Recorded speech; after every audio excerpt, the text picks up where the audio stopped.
तर आपण पाहिलं की कशा पद्धतीनं आता ही जल्लोषाची तयारी भाजप कार्यालयाबाहेर सुरू झालेली आहे। आपण यानंतर थेट जाणार आहोत पुण्याला। भाजपचे आमदार हेमंत रासने यांच्यासोबत आमचे प्रतिनिधी अमोल धर्माधिकारी संवाद साधतायत।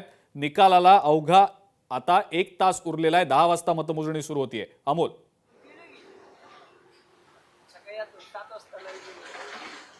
नक्कीच। आणि काल जे एक्झिट पोल आलेले आहेत ज्याच्यामध्ये भाजप हा पुण्यामध्ये सर्वात मोठा पक्ष असं दाखवत आहे। अजून मतमोजणीला सुरुवात व्हायची आहे आणि 10 वाजल्यापासून मतमोजणीला सुरुवात होईल आणि त्यानंतर निकाल काय असेल हे स्पष्ट होईल। पुण्यामध्ये कोण सर्वात मोठा पक्ष ठरणार हे आपल्याला अधिकृतपणे म्हणजे दुपारी 12 ते 1 दरम्यान पाहायला मिळेल। त्याआधी भाजपचे आमदार, कसब्याचे मध्यवर्ती भागातले आमदार हेमंत रासने आपल्या सोबत आहेत।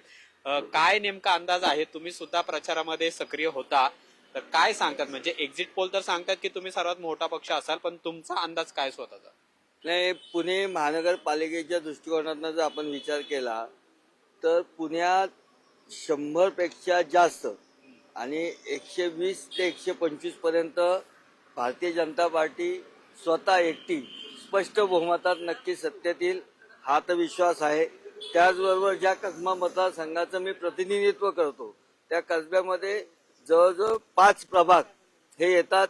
या 5ही प्रभागामध्ये 100% स्ट्राईक रेट माझा राहील अशा पद्धतीचा अंदाज आता आमचा आहे।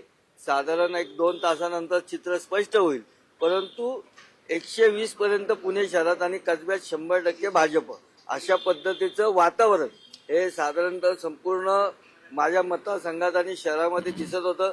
त्याचं मुख्य कारण असं आहे, देशाचे पंतप्रधान मोदी साहेब असतील, राज्याचे मुख्यमंत्री देवाभाऊ असतील, या दोघांच्या नेतृत्वाची जी क्षमता आहे, त्यांचं जे व्हिजन आहे ते ज्या पद्धतीने काम करतात आणि त्यांच्याच नेतृत्वाखाली आमचे सर्व मंत्रीगण असतील, आमदार असतील, सर्वजण आम्ही सातत्याने समाजाकरता काम करण्याचा प्रयत्न करतो। देशाकरता, राष्ट्राकरता, शहराकरता काम करण्याचा प्रयत्नशील असतो।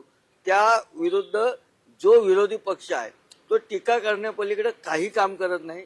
त्यामुळे सातत्याने भारतीय जनता पार्टीच्या नेतृत्वावर संपूर्ण देशातून त्यांचा विश्वास ठेवला जातो। तुम्ही म्हणता की सर्वात मोठा पक्ष तुम्ही असा, सोबळावर सत्ता येईल तुमची, पण आता गणेश बिडकर यांचे बॅनर झळकलेले आहे ज्याच्यामध्ये त्यांचा महापौर म्हणून असा उल्लेख केलेला आहे।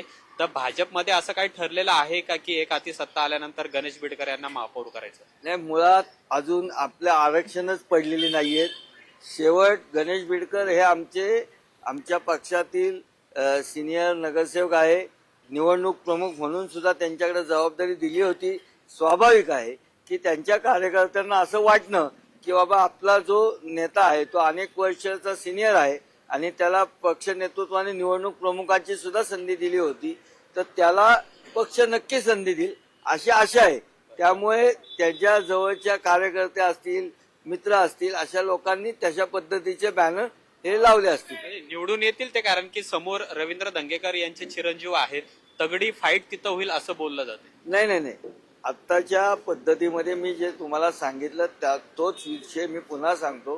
पुणे शहरात तरी ज्या पद्धतीने फडणवीस साहेबांचा स्टॉक शो झाला, देवाभाऊंनी ज्या पद्धतीने ज्या पद्धतीने आपण ऐकतोय हेमंत रासने सुद्धा हेच सांगतायत की भाजपचाच विजय होणार आहे। महापौर नेमका कोण होईल पुण्यामध्ये हे नंतर कळेल आपल्याला, ज्या वेळेला आरक्षणाच्या सोडती संदर्भातला निर्णय होईल त्यावेळेला। पण हेमंत रासनेंची प्रतिक्रिया तर आपण पाहिली। पुण्यामध्ये नेमके जे बॅनर लागले गणेश बिडकरांच्या अनुषंगाने त्याबद्दल केशवजी देखील काही वेळापूर्वी बोलले होते। पण लोकशाही मराठी ऐका, पहा, जागरूक रहा।